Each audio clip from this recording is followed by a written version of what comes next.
Since I was a little kid, I've been drinking coffee. Coffee's always been in my house. I come from a Italian, family who cappuccino was always flowing and coffee was always flowing. Black coffee was always flowing. So it was always something in our house. When it came time for me to be going on tour and actually going abroad and just visiting these different places, the coffee was always important to me because I wanted to try. When the first time I went to Italy was like, wow, I'm in Italy and I'm drinking Italian espresso, and it was that whole experience that changed how I thought about coffee.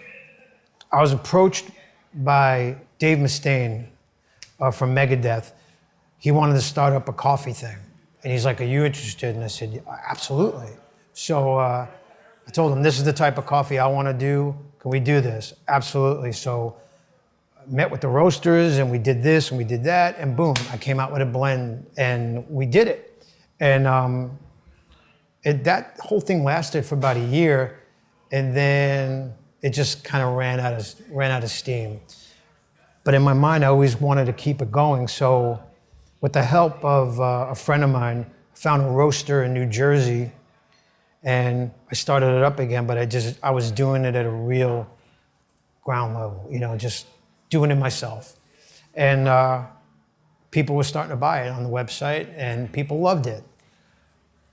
Around that time, dark matter kept being talked about in my ear. I'm like, what is this dark matter, And reached out to them and came down to in this room and met with everybody, and we did a coffee taste test around the table, and I felt like I was home. It just felt really good, and I was just like, I love this.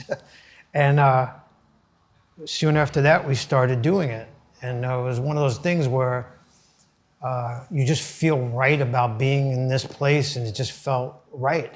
Here, these people loved coffee just as much as I do, It's like I would always joke with people that if I could make a cologne that smelled like coffee, I would wear it. And I think they would too. But actually coming in here that day, they all kind of smelled like it. Maybe that's why I loved it. First time I had Fernet was a few years ago, and it was in San Francisco. And it was with Kirk from Metallica. We went to this bar, and he's like, "You want a shot of Fernet?" And I'm like, "I've never had that before, And he's like, "It's good." And I had it with a little bit of ginger ale on top. And I drank it. And of course, my first reaction was like, "Oof, what, And then I wanted more.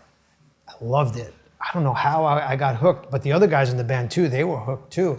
And I thought to myself, what if I put Fernet in my other favorite drink, coffee? What would that taste like? And I came to you guys and I said, what do you think? I know you were like, let's do this. And sure enough, we did it. So I contacted Eduardo, and he contacted his dad, and it's like, yes, let's do it. And to me, it's one of the greatest blends because the Fernet is there and the coffee is there, and it just has this, especially when you're brewing it, the smell alone just gets you. It's just such a great taste. Two tastes that go together, like peanut butter and chocolate.